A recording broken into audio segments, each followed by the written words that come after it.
আজকে বন্যা কবলিত পরিবারগুলোর পাশে দাঁড়াতে পদ্মা টিভির পক্ষ থেকে আমরা এসেছিলাম, কিন্তু যখন ত্রাণ নিয়ে আমাদের পিকআপ ভ্যান যাত্রা করেছিল রাস্তা পথে, ঠিক তখন গাড়ির সামনে একজন বৃদ্ধ লোক এসে গাড়ি চলতি অবস্থায় আটকিয়ে দেয়।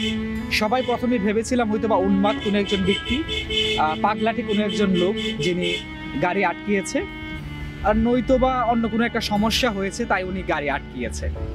কিন্তু অবাক করে দিয়ে সেই বৃদ্ধ তার লুঙ্গির গুজা থেকে অনেক দিনের জমানো একটি 1000 টাকার নোট আমার হাতে তুলে দিয়েছিলেন।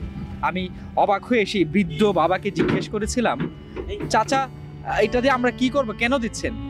উনি আমাদেরকে বললেন, তোমরা কি খাবার টাবার নিয়ে ওই বন্যা জইছে হেরারে দিবার লেগে যাইতেছো না? আমরা বললাম, জি চাচা, আমরা উনাদের দেওয়ার জন্যই যাচ্ছি। চাচা বললেন, তাইলে ইতিহারে কেউ দেলাই হ। আমি জিজ্ঞেস করলাম, চাচা তাহলে আপনার নামটা বলবেন? চাচা বললেন, তুমি জানো না 1 হাত দান করলে আরেক হাত জানো নাই, তো আমি তোমার নাম কুমুকের লাগিয়া এটা নিয়ে দেলাই কেউ রে। কাকার সেই 1000 টাকা নিয়ে আজকে ত্রাণ দেওয়ার সারাক্ষণ শুধু ঘুরছিলাম ওই রকম কোন একজন মানুষ যিনি চাচারি 1000 টাকার জায়গাটা দখল করে আছে।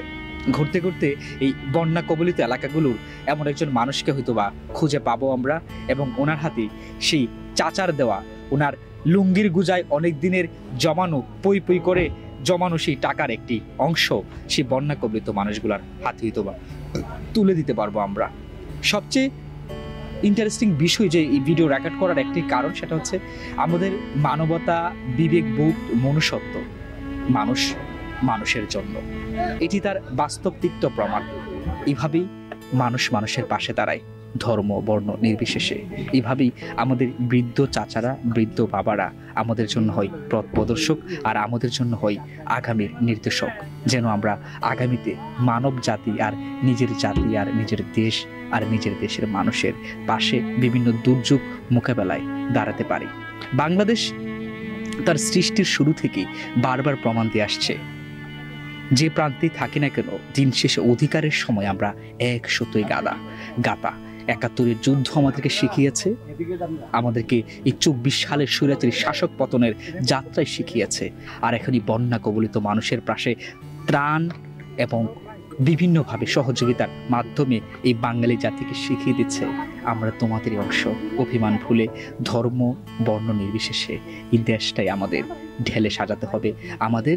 তাই এই বৃদ্ধ চাচাদের এই 1000 টাকাই একটি রাষ্ট্র গঠনের, একটি জাতি গঠনের প্রথম হাতিয়ার হতে পারে। অতঃপর সেই চাচার প্রতি আমাদের শ্রদ্ধা, ভালোবাসা। এই চাচারা বেঁচে আছেন বলেই আমরা আগামী বাংলাদেশ বিনির্মাণে শক্তি পাই।